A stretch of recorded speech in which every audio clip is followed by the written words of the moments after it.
All right, we are live here at Meetings with Masters with Barbara Daoust. Daoust, right? Um, Beautiful smile, Barbara. I met this beautiful woman through a dear mentor of mine, Susan Hum. Very honored and grateful that you're here, Barbara. Barbara is a survivor. Like, just I'm so inspired by all that you've been through and come through in your life and who you are. And what I'd love is you to share. First, would you share, because there were so many. You're a life coach. You're a success coach. You please share all the amazing things that you do. And then I would love to know more about like where you came from and how you arrived, how you came to where you are today. Well, great. Well, thank you, Gina, for having me. It's really a pleasure to be here and see your beautiful smile as well. Thank you. Yeah. So essentially what I am doing these days is I'm a success coach, an author, a speaker, and I also mentor entrepreneurs and business owners to break up with their paradigms, to break up with their limiting beliefs, their negative mindset, as well as their, procrastination, perfectionism. And I work with a lot of professional people who are under earners. They really should be earning a lot more given the talents that they have. And I put them through a program to help them have exponential business growth on the personal and professional level. So that's pretty much what I'm doing these days, as well as developing other programs that I can share more with you about. Well, that is amazing. And we all certainly need that, especially the procrastinators in the world. And that's why people get stuck in not being able to make that income that they do have within them, right? That they have inside them. And you help to unblock that. Yes. You help to unblock that. And that's so needed right now. And I know that you have your book out, and I want to hear more about your book and your story and where you came from that has brought you to where you are today, because I know you've had to walk through some fire to get here. And that's part of what this is about for me, for Meetings with Masters, is conversations, elevated conversations, I like to call them, because it's about higher mindedness and growing through what we've gone through in our lives and how you've come through that and mastered your own life and your gifts that you have that you're bringing out into the world to help other people master their emotions and master their lives. So please tell us more about, your story and your book. Your book, I love it. Show me your book. It's True Love, True Self. I almost said it backwards. True Self, True Love, True Self. I love the butterfly. I know, you have grown through so much. So please tell us more. Yes. Yeah. Well, thank you for asking. And, it really all starts with mindset. Everything is 100% mindset. Some people will say it's 95 and 5% action. But bottom line, it all starts with mindset. And I just never realized the way that we're programmed, the way that we're trained, the way that we're taught in schools. So I led my life for almost 50 years living from the outside in. And I was an actor in my youth, and then I became a director early on in my 20s.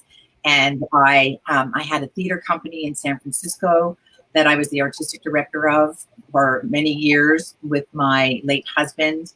And then we also had another Shakespeare company, and I taught acting in the school system for about 10 years. And I was had a specialization in drama and education. So I went to undergraduate for BFA in theater. Wow. And then I was about, in my early 30s when I realized that I wanted to do more and have more, but I just didn't know how to do it. So I went to graduate school to get my master's in theater directing. And I really wanted to be a teacher and have more of a steady income, and I applied to over 250 universities to be a professor now that I had my master's, and I didn't hear back from one. Wow. I did not hear back from one school. So, I was on this, like, what's next? I have no idea what's next. And then I ended up, I don't believe in coincidence or happenstance, but I ended up being hired as the personal acting coach for the Olsen twins. Oh, So wow. yeah, I did that for 10 years. And I also had an acting academy where, I realize now that a lot of my babies, I taught from the age of 8 to 25, and a lot of them are very, very successful now. This was going on, about 15, 17 years ago. And I really wasn't teaching acting because a lot of people have talent. It was really teaching mindset. And, it was because I watched the business and I watched what was going on in the business. And in order to survive the business, it took a certain kind of mindset. And so I got them young enough to be able to teach them how to have resiliency, But here's the thing. What I was teaching, I mean, I've helped so many people in the industry become very, very successful, but I wasn't doing it for myself. Wow, that's so interesting. Yeah, I was a teacher. I was really good at teaching and telling everybody what to do. The big flip for me came, it was 2 months before my 25th wedding anniversary, when my husband was diagnosed with 4th stage lung cancer May 5th and gone 3 weeks later on May 31st. Oh, 3 So, weeks. yeah, 3 weeks. And, there were no signs, no symptoms. It was just a matter of he had a bad back, and then he had migraine headaches. And then, then he was diagnosed and he was gone 3 weeks later.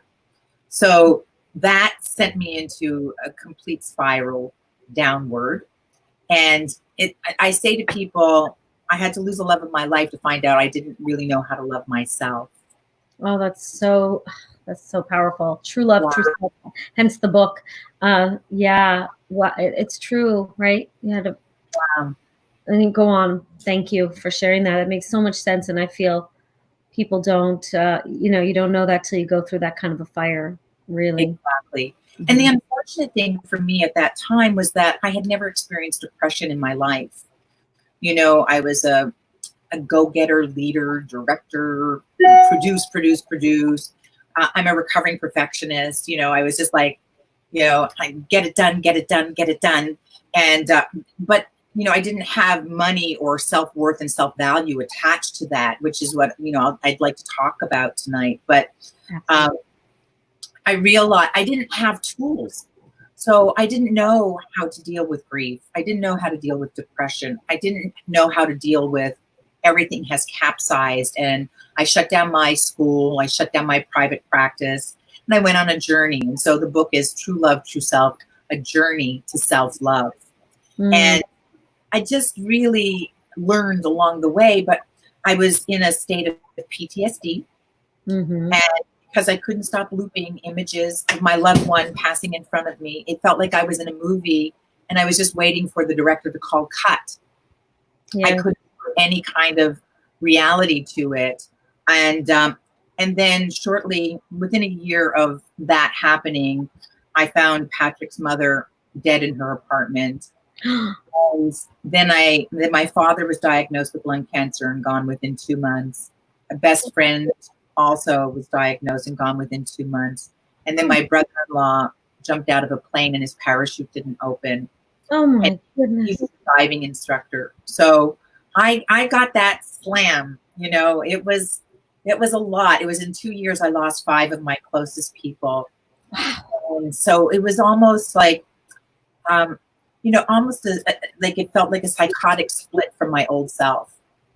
And like, that's why I use the image of the butterfly, because I was a caterpillar with this, just this little view of the world in my little world, even though I had many experiences of travel, but I still, in my perspective, was looking at it through the eyes of a caterpillar. And then because of these tragic circumstances for me, totally unexpected, the whole why me, I've been a happy person, what have I done wrong?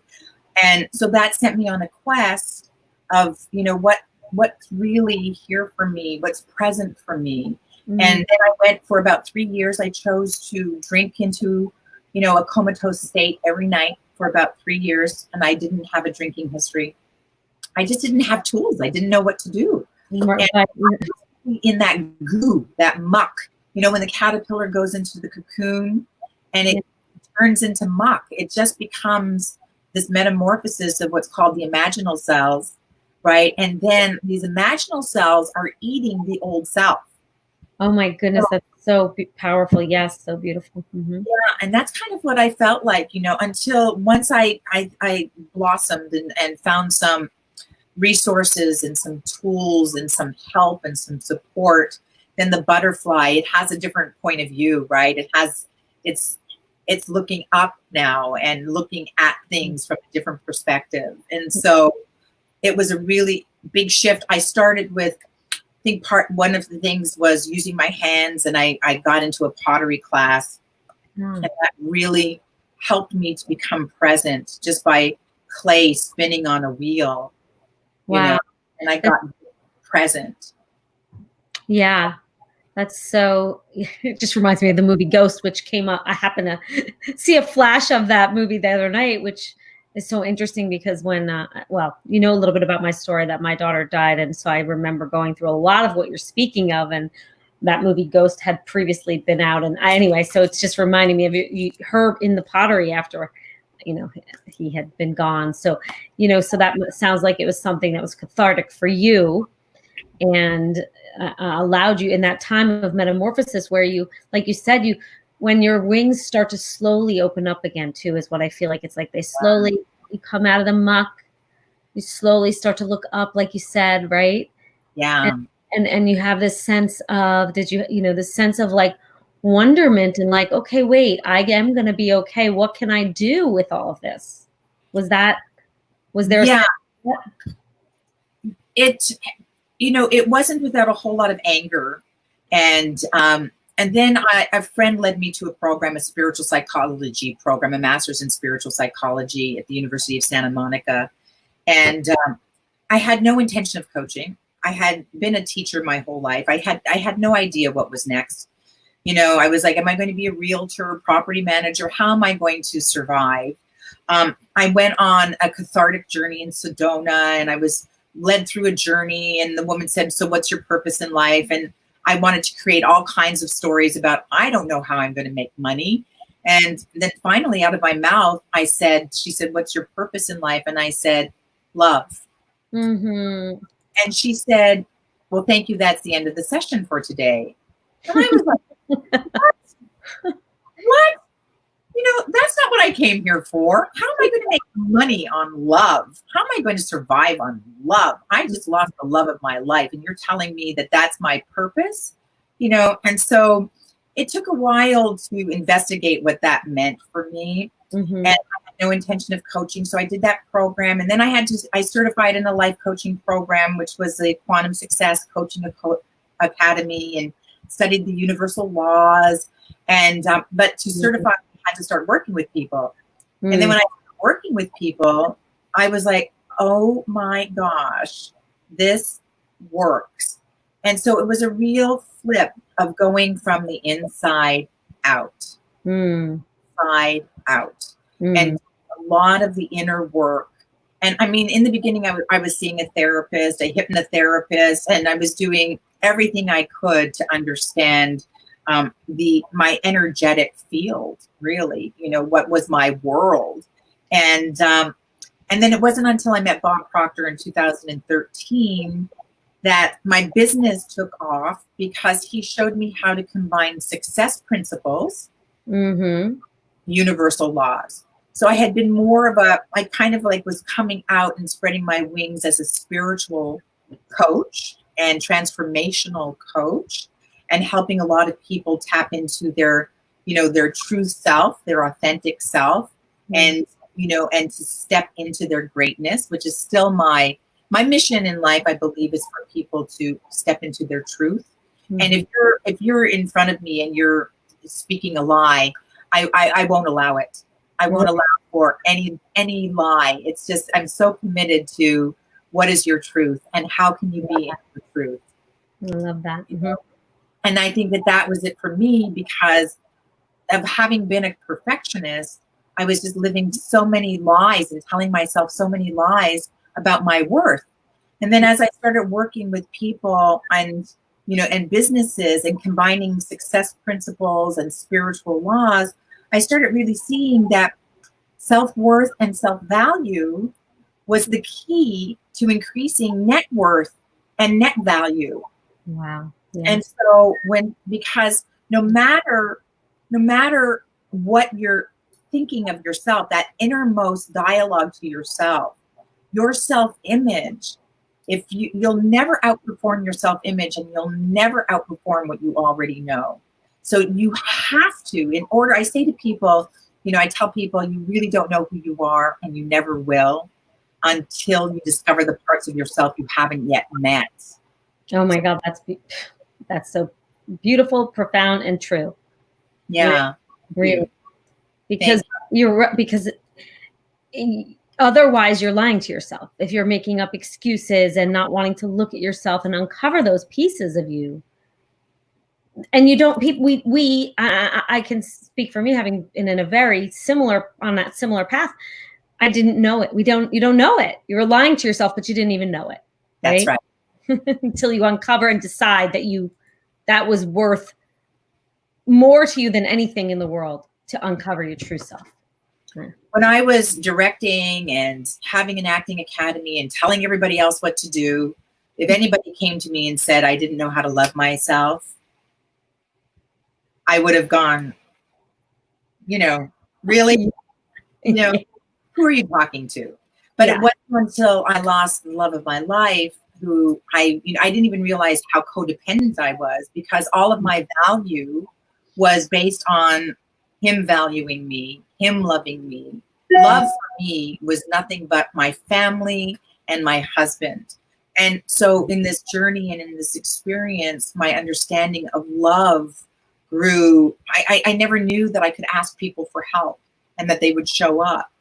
Right. I never knew that people could show me love, and strangers show me love and compassion in a way that was unfamiliar to me. It was, because we kept our problems in our family behind our four walls, and I was taught not to ask for help. So asking for help was a sign of weakness. So the mask that I had was, well, let's tell everybody else what to do. Mm-hmm. And I call that a false sense of power. That is a great thing to call it. It's so true. Yes. And thank you for that, because I think people don't, again, until that gets somehow pointed out to you, whether it's in a book or by a coach or a teacher, and, teachers coach, you were coaching along the way anyway, by the way, you just it was called a teacher. But right. Until someone kind of holds it in our face in one way or another, we don't recognize it until it starts to be. Yes. To have to be chipped away. What I also discovered too was the difference between a teacher and a master. And so I've been working on becoming more of the master, because the master, I believe, practices what they preach. Exactly. That's exactly what this is. And that is it. Thank you. That is a wonderful, way to say that's why you're here right now, because you do practice what you preach. And that's what is important to me to convey through the people that come on here, to say, I have been through that, and I have had to figure out how to practice what I was preaching to be able to come to here where I'm at now and be able to empower others to master what they, master their own life. And it's a work in progress. For me. That's why, to keep practicing it means, finding people who are going to elevate you, whether it's another coach or a mentor or accountability partner. It's never, the masters, I love like the raku masters, the Japanese raku pottery, raku pottery. Yes. And the Japanese masters, they can only consider themselves after 25 years of trying to get back to child's mind. Huh. That's so interesting. Yeah. I didn't know that. The journey to being a master is really doing the work, walking your talk, practicing what you preach. And I know there's some times where I'm just really on a roll of just telling everybody, I'm right back and telling everybody what to do again. And then I have to remind myself, what's next for me? Because when I become comfortable, there's no growth. And the evolution is to continue to expand, to continue to stretch. So that's why in the programs that I have, we work on a stretch goal. We work on a C-type goal. You know, there's A-type goals, which A-type goal is when you've done it before. You bought a car, you know, a Prius 1 year, and 4 years later, you're buying the same car. There's really no excitement in that, no great change in that, right? And so part of where, with what happened with me, the sudden change, I went on a journey to explore why is change so complicated. Oh, that's a really great thing to explore. Yes. And what did you find? And then what was that journey? Like, was it a self-discovery or a specific program that you went on? Or yes, yeah. All of it. You know, I studied neuroscience for the last 8 years, as well as studying success principles, as well as studying universal laws, and understanding that change is, we don't want to change. We say we want to change, right? And there's two ways that we change. And one is through a traumatic event. Like, I was forced to change.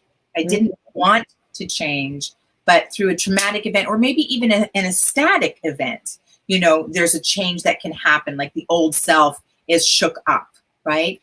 So it's really about, change is a battle. I look at it as a battle between the old self and the new self. Right. And what's going on is that the old self, on the subconscious level, because 95% of our behavior is controlled by our subconscious mind. Right. Okay. And neuroscience is proving this now. And so subconscious mind is protecting us from humiliation, embarrassment, failure, mistakes, shame, guilt. And it wants to keep us the same. And ego mind, right, is protecting us from danger, right? So we go into the cave, and ego mind will play small.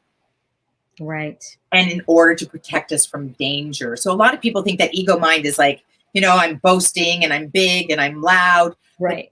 But ego mind will also play very, very small. And that's what I was witnessing myself doing as well, because the ego mind wants to protect us from danger, from death, right? So we go into fight, flight, or freeze mode, right?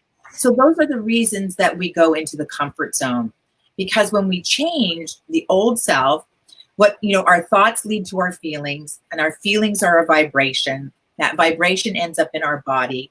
That if we are emotionally involved with that vibration, and I want to let you know how I'm connecting those things now. Okay. When we get emotionally involved with that vibration, it moves our body into behavior. But vibration needs to be expressed. If we're not expressing it, we're suppressing it.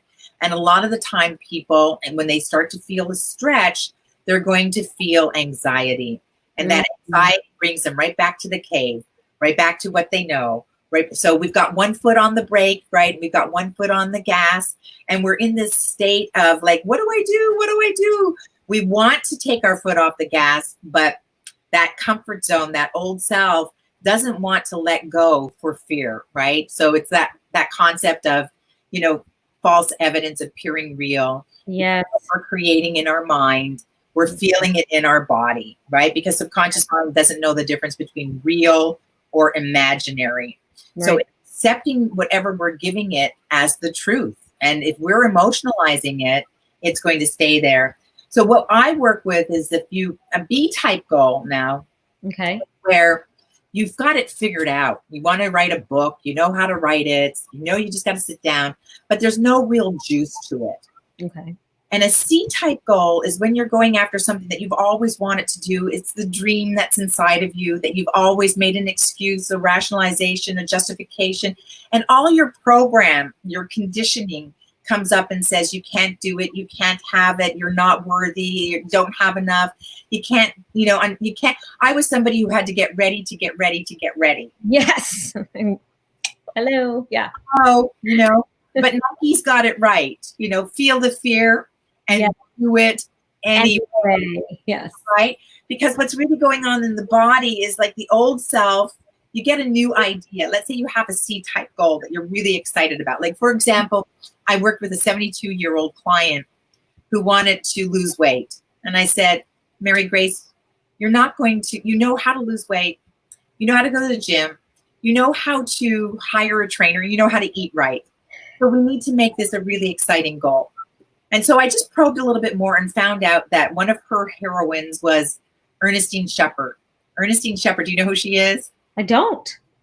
She's an 86-year-old bodybuilder. Oh, yes. Okay. I've heard of her. Yes. So I said, Mary Grace, why don't you sign up for a bodybuilding competition? And she said, I'm in. Ah! Now it's a C-type goal, but it's not really a C-type goal until you pay for it. So she signed up for the competition. She paid for it. She bought her pink fuchsia bikini, and then she bought her tanning spray. She was in the gym every day at 5 o'clock, and she can now hold a plank longer than her trainer. Wow, that's fabulous. Right? Because she invested in herself. She invested in the dream. And then she also, for 25 years, wanted to be a writer. And she had been writing for 25 years. And I said, you know how to write a book. It's a B-type goal. You know, you need to get the C-type goal. So yes. What we did was I asked her, would she be willing in 3 months' time to invite a group of 20 of her friends to her home to listen to her first draft? And she said, I'm in. I said, great. It's not a C-type goal until you send out the invitations. When are you going to send out the invitations? So she sent out the invitations. And in 3 months' time, what do you think happened? She did it. She did it. Fabulous. We did it, right? So if we're not going to be, we resist change. So like if you were to roll your hands like this right now, just right? And then on a count of 3, clasp them together. And notice as you right thumb over your left or your left over your right. Left over right. Okay, and let's do it again. And roll, roll, roll. And 1, 2, 3, clasp. Same. And what you've got is the same, right? Yep. Mm-hmm. Now consciously try to change it. Consciously try to change it. Okay, 1, 2, 3, clasp. I can't talk and change it at the same time. I mean, I did, but it's, you know, I have to be, I was like, okay, make sure you do it, you know. And how did that feel? Yeah, it's uncomfortable, if you will. You know, it's right. Uh-oh. Well, that's not what I'm used to. Exactly. Yeah. And so, and we go on autopilot. It's necessary to go on autopilot because the brain wants to conserve energy. That's a big function of the brain. So it wants the path to least resistance. Just wants to go to the groove it already knows, right?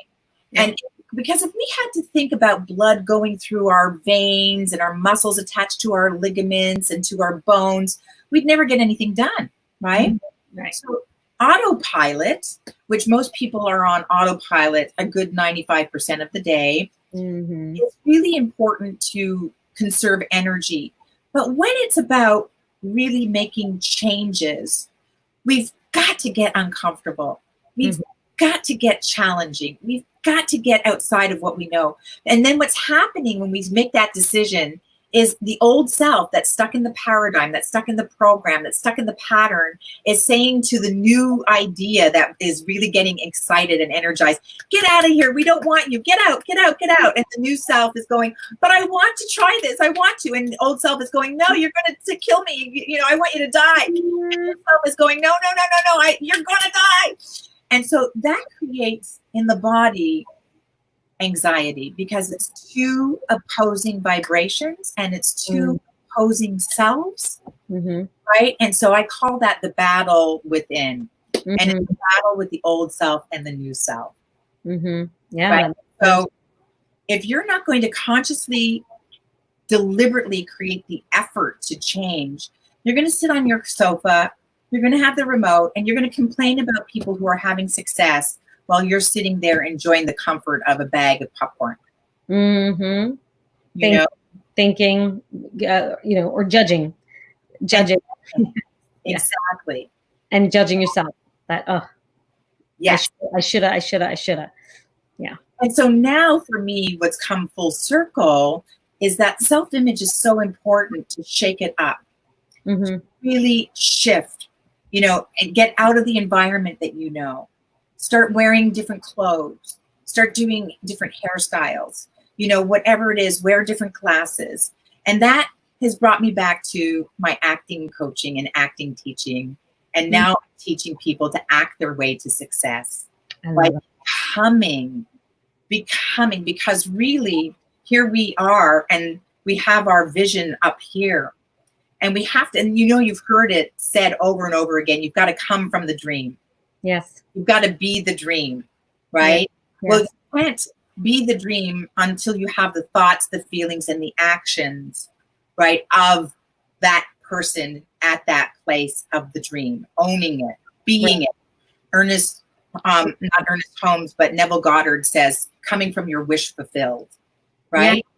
Yeah. Congruent. So, what better way to do it than to start acting? That's a great, fabulous. Right? I love that. Yes. What better way than to start putting together the role, the character, who you are being as you see yourself. So I'm now working with people acting out their goals and acting out the feelings and living in the feelings as often as they can. And what starts to happen is as they're doing that and changing up the vibration and the feeling state, right, the emotional state, the goal starts going like this and meets you along the way. Instead of like always climbing up the mountain, right? What about if that mountaintop, started to like come down to you? Yeah. Wow. That's, right. Amazing. Yes. Yes. That's really great. I love that. People don't think about that, but it is when it's like they say, act as if, right? That's because it does matter. I know that when I was living in that same sort of space of like codependence and in the cave and in the dark and like confusing and in the muck and the muckety muck, but I knew better because I was I was listening to the thought leaders, the ones similar to you, and finding my way going, okay, they're telling me to act as if, right? And to be grateful for what will be and it worked. Yeah. It really, really, sometimes it feels like, who do I think I am? Right? Because you're in that place of you're fighting yourself. Right. Because in our heart of hearts, we're all made for more. That's right. A ballerina doesn't become a ballerina by just putting on a tutu. She visualizes it. She dreams it. She wants it more than anything. Yeah. And then she starts to be it. She shows up. And, I love this from Les Brown. He says, you don't have to be good to start, but you have to start to be good. Right. And so once you start getting into the action, and so I like to think of it as, go for that C-type goal and really let yourself visualize, emotionalize, and get it into the state of desire so that you start to connect to the potentiality of it really existing. Because if somebody else has done it, for sure you can do it, right? And then when you start to do that, start watching some of the people that you admire. And it's okay if you're going to be an actor in a play or in a movie and you're playing a role and you're playing a character, you start to study the behavior of that person, of that character. Right. And you can start owning their qualities. The only reason you can see those qualities is because they're already inside of you. It's just that they're giving you permission to own them more because you're trying to emulate it. You're wearing the costume. You put on the outfit. You change the hairstyle. You act it. Because like I said, you'll never know who you really are until you discover the parts you haven't yet met.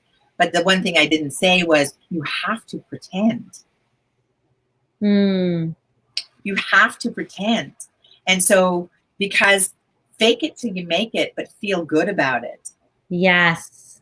That's that I would say the difference. Because if you fake it till you make it, but you judge yourself all along the way and say, I can't do this, I can't do this, I can't do this, I can't do this. Right. Well, guess what's going to happen then? That's right. Right. A lot of people have the imposter syndrome, right? Yeah. And so, but it's like, if you're going to be a major league basketball player, when you start out, you might feel like you're not a major league basketball player and you're going to say, I'm an imposter. I'm a wannabe. Right. if you keep saying that, you're not going to practice, you're not going to dive in, you're not going to go get the suit, you know, the shoes, all of that. You know, when I first even started playing with the concept for myself, I wanted to work more in corporate, and I had never worked in corporate because I had been in the entertainment industry for, 25 years. And so I started getting to my desk at 9 o'clock in the morning, putting on pumps. I had never worn pumps. I put on what I thought was my idea of a corporate outfit, and then I started saying I'm meeting, CEOs. And within a matter of days, I was I was speaking at an event, and somebody came up to me and said, I'm a CEO. And I'm like, who introduces themselves as a CEO? Right. Right. But it was just so much on my mind, and so much in my, I was acting that part, Yeah. and there it was. There's that manifestation of what you were imagining and visualizing and saying and speaking out. Yes. And we both know that matters. That really, really, really matters. And so tell me this.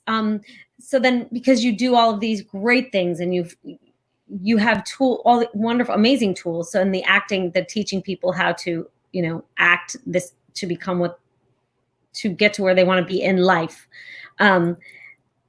What do you tell somebody who first comes to you and says, I know I see somebody on here who's mentioning it. I know she lost her husband. I can't tell who it is. I have a feeling I know. It doesn't say names, but she's finding her way through that muck, right? She's trying to find her way. I know she's hungry for that. And so that's one person. But so do you take people through you figure out what process it is that they need first? Yes. I have a program that I work with, and it's a 12-week program, and it's really going after that stretch goal, so it's more for, but it's not just for people who already have a deep knowing. I've worked with people who say they just want to be wealthy, or I've worked with people who say they just want to move back into their home after their divorce, and, and within 3 months time, or they're back in their home, because that could be a big stretch goal for that person after a divorce. Right. Or I've worked with people like a lawyer who was fired and, didn't know what was next. And so we worked on self-care. And then within 3 months, she was hired at another firm and became a partner of the firm in a short amount of time. Wow. Yeah. So it's really about working with the dream, working with the desire, and listening deeply, to what lights somebody up, what really excites somebody, and what is that dream never goes away, right? Like, I'm going to ask you a couple of questions. Okay, go for it. Okay. So what do you think is the biggest lie you're telling yourself? Ooh. The biggest lie I'm telling myself. Oh, this one is catching me right now. The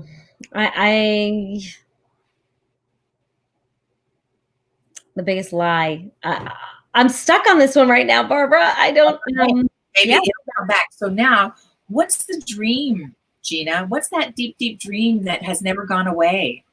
Oh, well, the deep, deep dream that has never gone away is to, definitely be speaking on stage. But it's so interesting to be talking to you, because when I was a little girl, I wanted to be singing and dancing and acting on stage. So though that was like a dream I had, but, I lived near New York City. I wanted to be on Broadway, all those things I didn't do. I didn't follow through with any of that, but I did have that dream, like most of the girls around me did. But, I wanted to be Annie because I went to see Annie when it first came, when it came out. So, however, that's okay. So childhood dream, but there's this dream now as having gone through what I've been through and finishing my first book. So my dream is that the book is New York Times bestseller and Amazon bestseller, and that I'm out speaking about it and I'm out inspiring others and working in a collaborative environment with other amazing people like you and people in my world and in this kind of mindset work that's helping others grow, that we make that impact on elevating and celebrating each other and making a difference in, the lives of many people who are in a place where we once were. Right. Right. Yeah. Yeah. And so do you have any desire to sing and dance anymore? Yeah, I do. I always am. When I get a chance to dance and sing really like around my house, I certainly do that. And my friend and I are always like, okay, we need to go find a good band and dance because it lights our soul on fire. Yeah. Mm-hmm. Yeah. And so maybe part of that dream, that was inside of you from a very, very young age is showing up now in speaking. Yeah. Right. And then on how you can also entertain from the stage. Yeah. Yeah. Right. And so it's really about expression and lighting up, right? And being able to shine your light. Yeah. And so, I would encourage you to find the creative ways to do that. And look at your smile right now. You're just, you're doing it. You're doing it. So congratulations. Thank you. I feel like things are aligning in that way, which is what the smile is about, because, there's lots of good things that have been happening as a result of, different collaborations and wonderful people and incredible mentors and the fact that we can we're on like TV right now, right? We can do this and be in everyone's living room and everyone's in everyone's eyes, no matter what device we're on. What net platform, you don't have to be on NBC or ABC or, Fox. So it's a really different world. Yeah. And it's amazing. We all have an opportunity to basically have the stage just like this. Exactly. So, and also for the woman that you were talking about who might be grieving, I would say, one thing that I really learned that I share a lot is to be kind with yourself. And again, as a recovering perfectionist, I had an affirmation when I was at the University of Santa Monica in the spiritual psychology program, which was, I'm genuinely sharing loving kindness with myself and others as I revitalize hope and raise consciousness for the highest good of all. And I didn't put a purpose to it. I didn't put a title to it or a label to it. We all want to kind of put a job title on ourselves. But when we're going through extreme change and really searching for what's next, I tell people to be kind to yourself and allow things to evolve. Start listening to signs, start sensing, really pay attention to your intuition, really explore kindness and kindness with others. And what started to happen with me, because I couldn't even look you in the eye, I was a puddle on the floor. I had my blinds in my living room closed for a year. I had dead flowers for my husband's memorial in the house for more than a year. I could go on and on and on about many, many things. But once I made the decision that I needed to change, it was one day I just opened up the blinds and I just decided I didn't want to be miserable anymore. And I realized that in my grief, I had a secondary gain. And that secondary gain was that when I was miserable, I could let people help me. Yes. Miserable, I also allowed people to see how much I loved my husband. And when I showed that I was getting better, it was like people were assuming I was ready to move on. And I interpreted that I have to, they don't think I'm in love with my husband anymore. Right. And I was so dedicated to that relationship. So I started to really play the role of the victim and the role of the martyr and the role of like, hello, I'm not having a good day, because I didn't want anybody else to think that, I wasn't in love with him still or that. But I also could get help. When in my whole life, I didn't allow myself to get help because I always considered it a sign of weakness, right? So and I couldn't really even communicate with people. But once I started saying that affirmation over and over and over and over and over, people started coming up to me out of the blue saying, I'd like to give you a discount. I'd be out of cash in Kohl's department store and they'd say, I'd like to give you a discount. And I'm like, but it's already on sale. Why do you want to give me a discount? And they'd say, well, because you look so kind. Oh. And I do affirmation again. I love that. I think that was beautiful. I'm going to type it in here. Yeah. I'm genuinely like, you have to really feel it though, right? Affirmations don't work without feeling and connection. Okay? Yeah. It's not a lie. It's not a lie. It's, remember, subconscious mind is accepting whatever you're giving it with an emotional impact. Absolutely. It has to have that emotional impact, but it's really powerful. And I love it. If you're willing to let me share it. Yes. It's I'm genuinely sharing loving kindness with myself. Mm-hmm. Myself has to come first, and others. Mm-hmm. As I revitalize hope. Love that. And raise conscious living for the highest good of all. Mm. So what that did for me also, you know, as people started coming up to me and saying, you look so kind, and in supermarkets, you look so kind. And I'm like, really? You know, and then whenever I was invited anywhere, I used my affirmation as criteria. Is it an opportunity to be kind to myself and others? Is it an opportunity to revitalize hope? Yes. And am I raising consciousness? So, you know, I might have been pulled in different directions, but I'd always come back to that affirmation and ask those three questions. That's beautiful. That is really, and then everything just started to unfold for you. Exactly. It was guiding me, guiding me, guiding me. Yeah. It does matter when you really wake up and start to, it's self-love, it's self-belief, and start to really tell yourself a different story. You started to tell yourself this story that you are genuinely sharing loving kindness with yourself and others. Yes. as you revitalize hope and raise conscious living for the highest good of all. And that consistent, the consistent courage to tell yourself that with the emotion behind it will take you there. And that's part of, I mean, that's a really beautiful thing to leave people with. What else? And thank you for letting me type that out, share it, because that's really powerful. And, you know, and in my book, please show it again. True Love, True Self. Yes. It's, there is a process showing you how to design your own personal affirmation, because a personal affirmation, just like with the Genius Code another program that I work with, it's customized to you. Right. And these are, I'm going to post all these in the link with this once we're done, because the Genius Code is another. And so, you know, to have those, I would like to make sure I have all the right, you know, the right, I don't know if it all goes out of your website. If you can get everything from your website, can you get the Genius Code from there too? No, the Genius Code is from a separate website, so we can get that. Okay. And you can tell me, I'm going to post the link for your book. What's the website for the Genius Code? Because I think that's something people should know about, but we may have to do another call on that. Yeah. That's a whole, you know, that's a really cool, powerful way for people to reprogram their mind. Reprogram their minds and rewire their brains. And it's using brainwave entrainment plus affirmations in a combo, but designed to be customized specifically to your desires, your goals, your dreams. And that's vibrantresults.com. Vibrant, thank you. Vibrantresults.com. The Genius Code.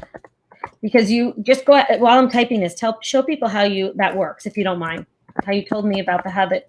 Right. So basically it's using binaural beats, and you have to listen, you know, with headsets or earbuds. And what happens is that you might have 400 hertz in one ear and 410 hertz in the other ear, with affirmations and music and the binaural beats. And as they cross the corpus callosum of the brain, right, there's a 10 hertz gap. And that's where your messages will bypass your conscious mind and drop to your subconscious mind. Because that's the goal here, is to bypass the conscious mind, because conscious mind is being controlled by subconscious mind, but conscious mind is filtering from what it already knows. So how do you change, you know, if you're constantly being influenced by what you already know? Right.